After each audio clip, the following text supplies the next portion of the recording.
Lección Divina del 22º domingo del tiempo ordinario, que corresponde al Evangelio de Mateo, capítulo 16, versículos del 21 al 27.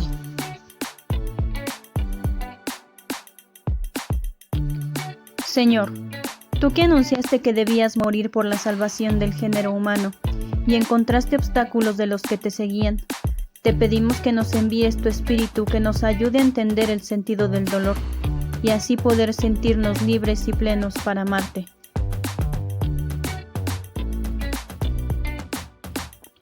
Del Santo Evangelio según San Mateo. Gloria a ti, Señor. En aquel tiempo comenzó Jesús a anunciar a sus discípulos que tenía que ir a Jerusalén para padecer allí mucho de parte de los ancianos, de los sumos sacerdotes y de los escribas, que tenía que ser condenado a muerte y resucitar al tercer día. Pedro se lo llevó aparte y trató de disuadirlo, diciéndole: «No lo permita Dios, Señor. Eso no te puede suceder a ti». Pero Jesús se volvió a Pedro y le dijo: «Apártate de mí, Satanás, y no intentes hacerme tropezar en mi camino, porque tu modo de pensar no es el de Dios, sino el de los hombres». Luego, Jesús dijo a sus discípulos: «El que quiera venir conmigo, que renuncie a sí mismo, que tome su cruz y me siga. Pues el que quiera salvar su vida, la perderá, pero el que pierda su vida por mí, la encontrará. ¿De qué le sirve a uno ganar el mundo entero si pierde su vida? ¿Y qué podrá dar uno a cambio para recobrarla?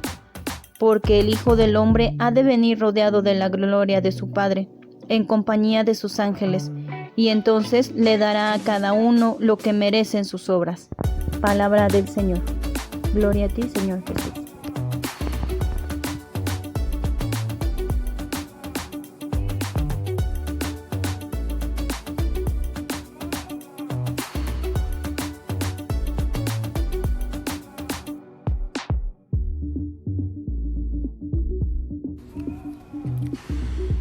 Después de haber leído el texto y de haber escogido nuestra frase, versículo que más nos llamó la atención, ahora nos vamos a qué dice el texto. Bien, nos vamos al contexto de este texto que se encuentra entre la confesión de Pedro que leímos el domingo pasado y la transfiguración en el capítulo 17, versículo del 1 al 8. Ese texto te lo podemos como que poner en dos partes. La primera, versículos 21-23, Jesús anuncia su muerte y resurrección y se muestra completamente decidido a seguir el proyecto de Dios sobre él, a pesar de la protesta de Pedro. La segunda parte, versículos del 24 al 27, Jesús demuestra la consecuencia que deberá tener sobre sus discípulos el reconocerlo como Mesías sufriente. No se llega a ser discípulo si no es pasando por el mismo camino. Pero Jesús sabe bien que es difícil para los 12 aceptar su cruz y la de ellos, y para animarlos les da una anticipación de su resurrección en la transfiguración. Bien, algunas preguntas que nos ayudan para nuestra reflexión personal. La primera: ¿por qué Pedro trata de persuadir a Jesús de afrontar la pasión? Siguiente: ¿por qué Jesús llama a Pedro Satanás? Tercera: ¿cómo afrontas la vida? ¿Con la lógica de Dios y de Jesús o con la lógica de los hombres y la de Pedro? Cuarta: en tu vida concreta de cada día, ¿qué significa perder la vida por causa de Jesús? La última: ¿cuáles son tus cruces y tus Pedros? Bien, vámonos ahora sí como algunas claves de lectura. La primera: debía andar a Jerusalén. Los 4 verbos andar, sufrir, ser matado y resucitar, versículo 21, están regidos por el verbo debía, o mejor, era necesario que. Es un verbo que en el Nuevo Testamento tiene un preciso significado teológico. Indica que es la voluntad de Dios que una cosa particular acontezca, porque está en su proyecto de salvación. La muerte de Jesús puede ser vista como la consecuencia lógica de la conducta que ha tomado hacia las instituciones de su pueblo. Como todo profeta incómodo, ha sido quitado de en medio. Pero el Nuevo Testamento insiste que su muerte y resurrección hacía parte del proyecto de Dios que Jesús aceptó con toda libertad. Segunda, tú me sirves de escándalo. Escándalo quiere decir tropiezo, trampa. Escandalizar a alguien significa colocarle delante impedimentos que lo aparten del camino que lleva. Pedro es un escándalo para Jesús porque lo tienta a dejar el camino de la obediencia a la voluntad del Padre para seguir el camino más fácil. Por esto Jesús lo asemeja a Satanás, que al principio de su ministerio había tratado de apartar a Jesús de seguir su propia misión, proponiéndole un mesianismo fácil. Tercera y última, quien pierda la propia vida la encontrará. Quien comprende bien el misterio de Jesús y la naturaleza de su misión, comprende también qué significa ser su discípulo. Las dos cosas están íntimamente ligadas. Jesús mismo impone 3 condiciones a aquellos que quieren ser sus discípulos: negarse a sí mismo, tomar la propia cruz y seguirlo. Negarse a sí mismo quiere decir no centrar su vida sobre el propio egoísmo, sino en Dios y su proyecto, es decir, el reino. Esto comporta la aceptación de adversidades y el soportar las dificultades. Pero Jesús mismo nos ha dejado el ejemplo de cómo obrar en tales situaciones. Basta imitarlo. Él no comprometió su adhesión a Dios y a su reino, y permaneció fiel hasta dar su vida. Pero precisamente fue de esta manera como llegó a la plenitud de la vida en la resurrección. Así como si ahora la hiciéramos como una aplicación práctica para nuestra vida, en estos tiempos hablar de Jesús, hablar de su proyecto, hablar de cumplir la voluntad de Dios en nuestra vida, cada vez está siendo más complicado, sobre todo porque entran ya cuestiones como llamémosle mundanas.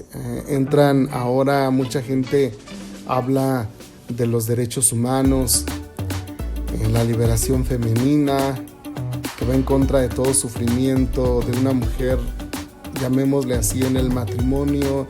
Ya no se puede hablar de sacrificio, de renuncia, porque el feminismo ataca. Ya no se puede hablar de sufrimiento en una enfermedad porque eso va en contra, ¿no?, de los derechos humanos, y por eso se quiere como imponer la eutanasia. Entonces, ante esta mentalidad contemporánea que estamos viendo que cada vez está impregnando más en todos nosotros los cristianos, creo que no nos caería nada mal recurrir al Evangelio de hace 8 días como iluminación. ¿Quién es Jesús para nosotros hoy? Para muchos Jesús es solamente un personaje histórico, para otros es solamente el de las imágenes, el crucificado, el resucitado, el de la misericordia. Para otros nada más es un médico, cuando se enferman lo buscan. Para otros es un psicólogo, cuando se sienten tristes o mal lo buscan. En fin, hoy Jesús para muchos es solamente un usa y te deshaces de él. Pero bueno, eso es para muchos, pero para nosotros, para ti, para mí, ¿quién es Jesús? Creo que si respondemos lo que Jesús contestó hace 8 días, eres el Mesías, el Hijo de Dios vivo, entonces vamos a aceptar la propuesta que hoy nos hace. Vamos a quitar de nuestra vida todo aquello que nos aparte o que nos quiera apartar del seguimiento de Jesús, todo lo que puedan ser piedras de tropiezo en nuestro camino de Jesús. No podemos anteponer a nada antes que Jesús en nuestra vida. Por eso es importante las condiciones que Jesús nos pone: renunciar a nosotros mismos, tomar la cruz de cada día y seguirlo. Pero a ver, si metemos la mentalidad contemporánea o moderna en estos tiempos, ¿qué le puede decir una feminista a una mujer cristiana? Tú no debes de sufrir. Deja a tu marido, búscate otro, divórciate cuantas veces puedas, haz lo que quieras. Hoy esa mentalidad cada vez es más actual. Hoy no nos gusta hablar del sufrimiento, hoy no nos gusta hablar del sacrificio, de la renuncia. Hoy queremos hablar de privilegios, hoy queremos hablar solamente de egoísmo, de aquello que nos satisface, que no nos importa ya los demás, es más, ni siquiera el sacrificio de los propios hijos. Es solamente yo, primero yo y después yo. Hoy nosotros los cristianos, ante este pensamiento, tenemos que ser verdaderos seguidores de Cristo. Renunciar a todo aquello que se opone al proyecto de Dios, cargar la cruz de cada día y seguirlo. A veces el Señor nos lleva por caminos que no nos imaginamos, caminos que implican renuncia, sufrimiento, sacrificio. Y solo el verdadero cristiano, el valiente, lo asume. Yo quiero invitarlos a que le demos una mirada a la vida de los mártires. En México tenemos a los mártires de Tlaxcala para los adolescentes y niños. Tenemos a San Felipe de Jesús para los jóvenes. Tenemos propuestas de santos para las esposas, para las mujeres. Por ahí miren a la beata Conchita Cabrera de Armida. Por cierto, ella tiene un pensamiento muy bonito que ilustraría muy bien este camino. Ella decía, no como yo, sino como tú, Señor. Si tú lo quieres así está bien. Yo quiero hacerlo. Hoy es difícil hacer esto, obtener ese pensamiento de Conchita Cabrera. Creo que solamente un seguimiento de Cristo nos puede llevar a esta espiritualidad, a esta mística en este tiempo. Y bueno, por último, recordemos el último versículo que nos habla de una, ¿cómo poder decirlo? Llegará un momento de juicio, una condena o un premio. ¿Qué queremos nosotros? ¿Por qué a los mártires los llevó a dar la vida? Piensa en Águida, Lucía, Cecilia, Anastasia, en fin, tantos mártires en mucho tiempo de la iglesia que estuvieron dispuestos a dar su vida antes que fallarle a Jesús. Nosotros hoy, nuestro martirio, a lo mejor tal vez no va a ser que nos quiten la vida como a ellos, pero sí sería renunciar a estos criterios mundanos para dar la vida por Jesús, aunque implique sacrificio, dolor, sufrimiento. No tengamos miedo a abrazar la cruz, no tengamos miedo a negarnos a nosotros mismos, anteponiendo tal vez nuestro egoísmo y siguiendo a Jesús. A veces eso cuesta, pero sin duda es el camino de la salvación. Llegará el momento, como dice el último versículo del Evangelio de este domingo, que vamos a ser juzgados, que el Señor nos halle dignos. O queremos cielo y salvación o queremos condenación. Esa es una elección muy nuestra que la tenemos que elegir ya desde ahora, y sin duda este Evangelio nos invita a esto. Hoy tenemos que decirle a Satanás: apártate de mí, no me hagas pensar como Dios. No me hagas pensar como los hombres, sino quiero pensar como Dios. Siempre como Él, no como el Dios dinero, no como el Dios placer, no como el Dios egoísmo, sino como el Dios de Jesús, que es nuestro Padre, el que nos ha revelado Jesús, que nos ama, que nos perdona y que a veces nos lleva por caminos complicados. Hoy más que nunca tenemos que apartarnos de Satanás, que no nos confunda, que no nos haga tropezar, que no nos haga perdernos. Hoy más que nunca tenemos que seguir creyendo en el camino que el Señor nos propone. Bueno, pues que estos elementos nos ayuden a preparar nuestras lecciones divinas, en los distintos niveles, sea familiar, en los grupos, en las pequeñas comunidades. Y nuevamente saludamos a todos los que nos siguen en las redes sociales, sean feligreses o de otros lugares, donde quiera que se encuentren. Que Dios los haga muy, muy felices. Que el Señor esté con ustedes. Y la bendición de Dios Todopoderoso, Padre, Hijo y Espíritu Santo, descienda sobre ustedes y permanezca para siempre.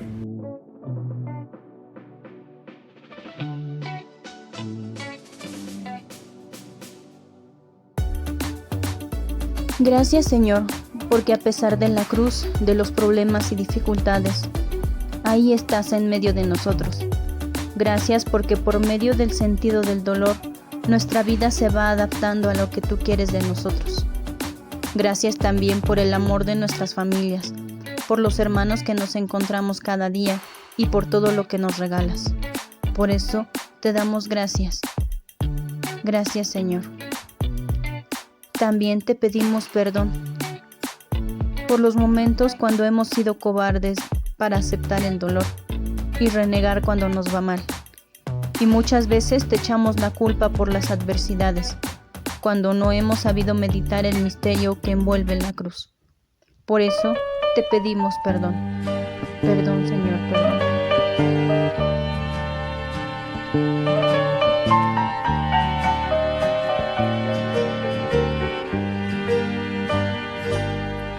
Si amas tu vida, la perderás. Y si la aborreces, te salvarás. Quien busca a Cristo y se busca, viviendo está entre dos fuegos. El suyo que mata el alma y del al fuego eterno. Si amas tu vida, la perderás, y si la aborreces, te salvarás. Si quieres seguirme, ven, pero negando tu cuerpo, toma contigo tu cruz, y en ti estoy viviendo. Si amas tu vida, la perderás, y si la aborreces, te salvarás. Si buscas las cosas del mundo, pierde mi vida tu cuerpo. Si buscas tan solo mi vida, entro yo en ti por entero. Si amas tu vida, la perderás, y si la aborreces,